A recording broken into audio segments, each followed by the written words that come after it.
Howdy boys, it's NPC and today we're going to be customizing the Canis Seminole Frontier, which is based off of the second gen Jeep Cherokee from the 90s. I'm pretty excited because I think it's a really good looking vehicle. It's kind of got that like Outback style to it. I feel like I would see one of these in Australia. Anyway, first up is an aerial. Actually, it's not even the armor. I like aerials. I do feel like it makes it look a little too old because what I like about the Seminole Frontier is that while it is an older vehicle from the 90s, it doesn't look all that old. It just looks like it's more stylized. So first up, we're gonna do our armor and brakes and engine. For the exhaust, those are really ugly. Those down pointed ones. Side pointed ones do not want. The oval exhausts do look quite nice actually. I feel like it kind of doesn't fit with the vehicle, but they look really good. I don't know. Otherwise it would be shotgun exhaust. Okay, yeah, sure, let's go with the ovals. For the fenders, XL fenders, it does make the body wider. Okay, good to know. I wonder if that's just a plastic. Maybe we do the secondary color so that it matches whatever that is right there. For the front bumper, do we want the bull bar with the rally lights? I don't want the big bull bar. This one does look pretty cool, but I think I like a bull bar 2 the most. It kind of reminds me of this Power Rangers car from this movie that I used to watch when I was a kid. And the Power Rangers basically combined to form like a super mech, and this was, I think, the Green Ranger's car. Maybe that's our theme. Maybe we go with a Green Ranger Seminole Frontier. Anyway, for the grill, I think I do actually quite like the stock grill. It has the coolest shape in my opinion, and I can't really see it anyway, so we'll just leave that. For the deflectors, we will not be adding a deflector because that does not look good. For the hood, ew, that's all wrong. I like this one. The inset is that's pretty. It's just a nice little addition. Gives the hood some more detail, not too over the top. Lights, we're gonna xenon on those. For the livery, ew, dude, come on. These are some ugly liveries. Maybe we'll skip out on that, I think. Terrain mirrors, mud guards, do we want to throw this on? I actually don't really like the look of the mud guards. I don't want to make it too off-roady. Plate is going to be yellow on black. Primary color, let's head over to our greens. Bright green, I don't know, man. I think the dark green does look pretty nice. Green Power Ranger. It was more of like a racing green though. Okay, let's try that and see if we can do anything with the pearlescent here. Dude, the greens in this game are so hard to work with. I'm not really feeling any of these. I think maybe, ooh, yellow does look good, but I've already done a yellow one of these, so I kind of want to mix it up, go for something else. Maybe a brown. Maybe this is the excuse to use a brown. Oh, that Feltzer brown looks good. Maple brown as well.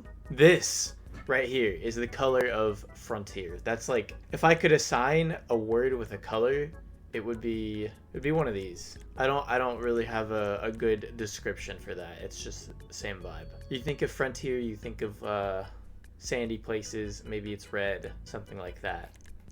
I really like the maple brown. I think that's what I'm gonna go for here. For a pearlescent, I might just leave it. I think it looks so pretty like this.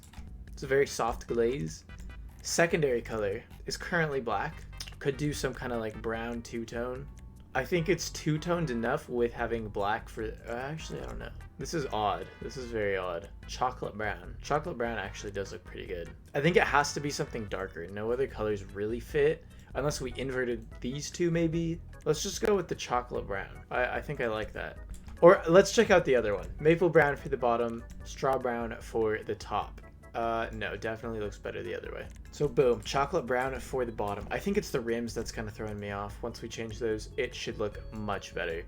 Roll cage we're going to skip out on. For the roof accessories, I like the Raid roof kit. I'm a big fan of this bar here. And I think we do need the roof rack, otherwise it looks too naked. It's like, why? That's just a dumb attachment without the roof rack. For our side steps, we're gonna throw on the slat steps because these ones look a lot cooler than the piped and better than having nothing. Suspension, could drop it down all the way. Yeah, let's do it. It still sits pretty high up, I like it. Transmission, max that out, turbo tuned, and then onto the wheels. Straight to the off-road section, because it's gotta be here, you know? Not finding rims anywhere else. I think something more heavy duty like the retro steelies are gonna look fantastic. So that is what we're gonna go for. For a color, we could black them out. How does white look? I feel like this is coffee. What about a brown? Would anything fit? That's kind of interesting. Dark brown. This is like the coffee mobile. It's got all sorts of different shades. I actually quite like that dark brown. How does it compare to white? Okay, here we go. 3, 2, 1. I like the brown more. And then how does it compare to black? All right, 3, 2, 1. Not a huge difference. We'll leave it brown for the sake of having some color. Bulletproof those tires. Tire smoke, I'll leave that white. And then lastly is our windows. Oh, that makes it a lot darker. I like the light smoke. It kind of changes the entire shade of the vehicle. It makes the whole thing feel darker, but doesn't overshadow our rim color. And lastly, do we want the aerial now that we have everything else? No, I'm gonna say no. Should we? I don't know. It's kind of a cool addition. It makes it feel equipped. It's a very equipped vehicle. Sure, why not? Why not? Hood aerial. Let's throw it on. And now we can take the vehicle out. Here's the sound test for you guys.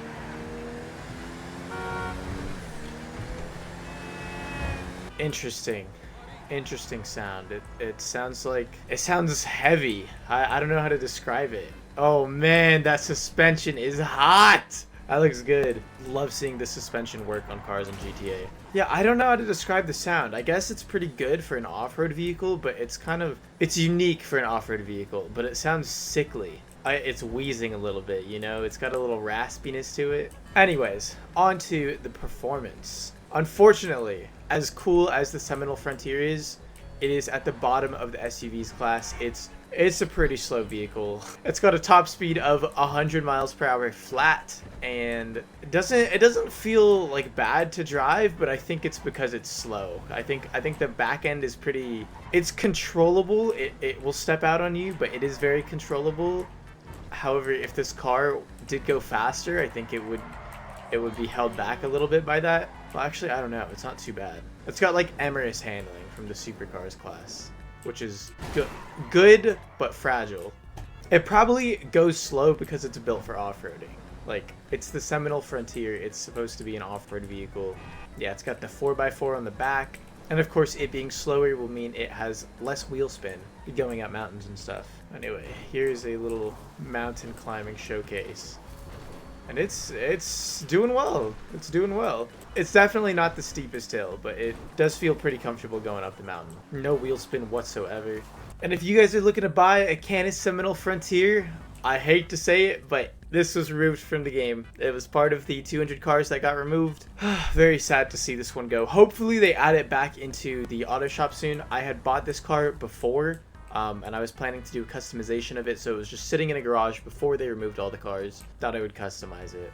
But I still do have the price if you guys were wondering whether or not this vehicle is worth it when it comes back into GTA Online and you're looking to snipe it. It's $678,000, and I think it's worth your money. I think while it is a pretty slow vehicle, if you're looking for a good-looking off-road car, this is just the perfect one. I think if you're buying this for race performance, then not what it's intended for. Like, don't buy one of these if you want a good race SUV. That's for the Rebla GTS and the Toros. The Seminole Frontier, definitely a more unique style than those two. Not meant to be driving around a city. It's supposed to be up in the mountains, and for $678,000, I think it's pretty cheap. It's like, maybe 2 cell missions, and then you can cop yourself one of these bad boys. And it's got good customization too. But that, my friends, is going to wrap it up for this customization video. Drop a like if you guys enjoyed, comment down below, and let me know what you thought of my coffee Seminole Frontier. Sub to the channel if you guys are new. There will be more videos like this coming out in the very near future, and that's about it. So take care, and I'll catch you boys in the next one. Peace!